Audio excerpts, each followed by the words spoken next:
നമസ്കാരം പ്രിയമുള്ളവരെ. രാഷ്ട്രീയ വിദ്യാർത്ഥികളുടെ ഇടയിൽ എപ്പോഴും ദുഃഖപുത്രനായി നിൽക്കുന്ന ഒരു മുഖമാണ് സി പി ജോണിൻ്റേത്.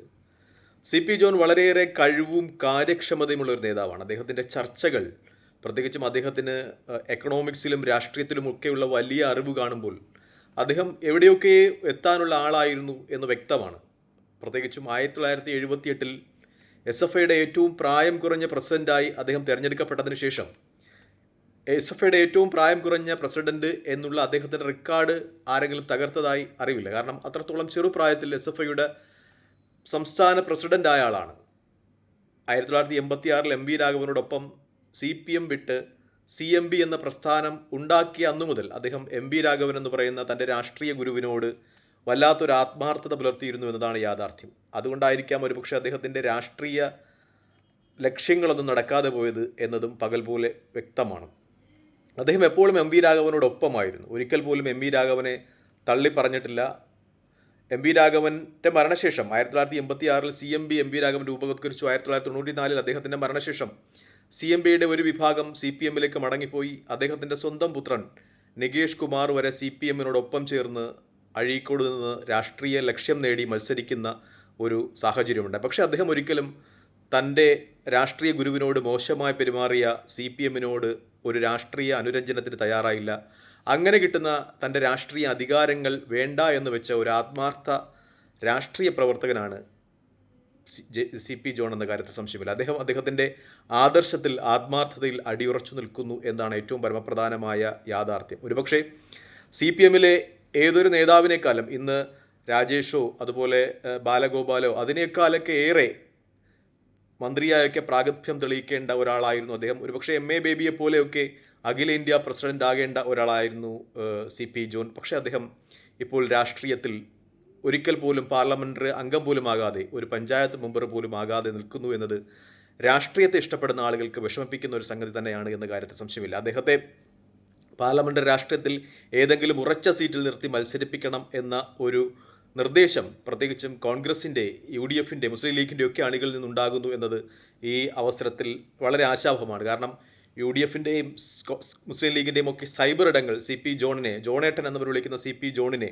ഉറച്ച ഏതെങ്കിലും സീറ്റിൽ നിർത്തി മത്സരിപ്പിച്ച് വിജയിപ്പിക്കണം എന്ന ഒരു ആവശ്യം ഈ അടുത്ത ദിവസങ്ങൾ ഉന്നയിക്കുന്നത് നമുക്ക് സോഷ്യൽ മീഡിയയിലൊക്കെ ആക്റ്റീവായ ആളുകൾക്ക് കാണുവാൻ കഴിയും. കാരണം സി പി ജോണിനെ അവർ അത്രത്തോളം ഇഷ്ടപ്പെടുന്നുണ്ട് എന്നതാണ് ഏറ്റവും പരമപ്രധാനമായ യാഥാർത്ഥ്യം. ഈ നീണ്ട കാലഘട്ടത്തിലെ രാഷ്ട്രീയ ജീവിതത്തിനിടയ്ക്ക് 2 പ്രാവശ്യം ആസൂത്രണ ബോർഡ് മെമ്പറായതൊഴിച്ചാൽ വളരെയേറെ കഴിവുകളുണ്ടായിട്ടും പാർലമെൻ്ററി രാഷ്ട്രീയത്തിൽ ഒന്നുമാകുവാൻ കഴിയാതെ പോയ ആളാണ് സി പി ജോൺ. അദ്ദേഹം 2 പ്രാവശ്യം നിയമസഭ ഇലക്ഷനിൽ മത്സരിച്ചു. 2011 ബാബു എം പാലശ്ശേരിയോട് കുന്നമംഗലത്ത് 481 വോട്ടുകൾക്ക് പരാജയപ്പെട്ടു. 2016 എ സി മൊയ്തീനോട് അദ്ദേഹം ഇതുപോലെ പരാജയപ്പെട്ടു. അപ്പോൾ 7782 വോട്ടുകളാണ് പരാജയപ്പെട്ടത്.